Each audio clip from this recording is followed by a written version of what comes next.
suis ici aujourd'hui pour vous gâcher la journée.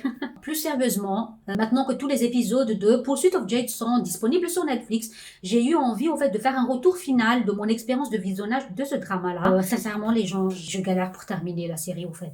Mais avant d'élaborer, j'aimerais quand même dire que il est indéniable que ce drama est d'une très grande qualité. Ça se voit au fait qu'il y a beaucoup de budget derrière cette production. Je pense que mon plus grand problème, c'est l'intrigue elle-même. Vous savez, une histoire qui tourne autour d'un jeune général charismatique qui a une vengeance à faire à cause de une histoire familiale.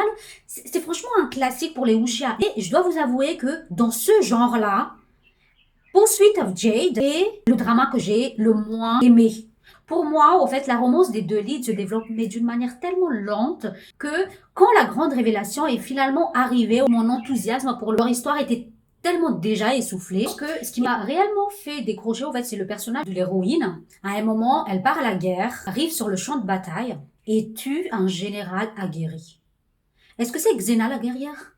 Avant ça, elle était une villageoise normale. Oui, c'est vrai que son père lui a appris quelques techniques d'arts martiaux, mais c'est pas comme si c'est quelqu'un qui a reçu un entraînement militaire. Et aussi, d'ailleurs, tout le long de drama, on l'a toujours présentée en fait comme une femme qui a la force de 2 hommes. Et c'est jamais expliqué. Au moins dans Strong Girl d'Oo Bong-soon, il y a une explication comme quoi toutes les femmes de sa famille ont cette espèce de force surnaturelle. Et pourtant, j'adore les personnages féminins badass. Mais il faudrait que ça soit quand même construit. Alors que là, j'y croyais pas du tout. Genre une jeune fille de 20 ans qui part pour la première fois en guerre, qui bat un général aguerri, c'est absolument pas crédible. À partir de là, en fait, les choses se sont juste enchaînées. J'ai juste regardé comme ça, en fait. J'ai arrêté de rationaliser. Au final, je comprends ce que le drama essaie de faire. Comme par exemple l'intrigue autour du prince avec son obsession par rapport à cette femme qu'il aime.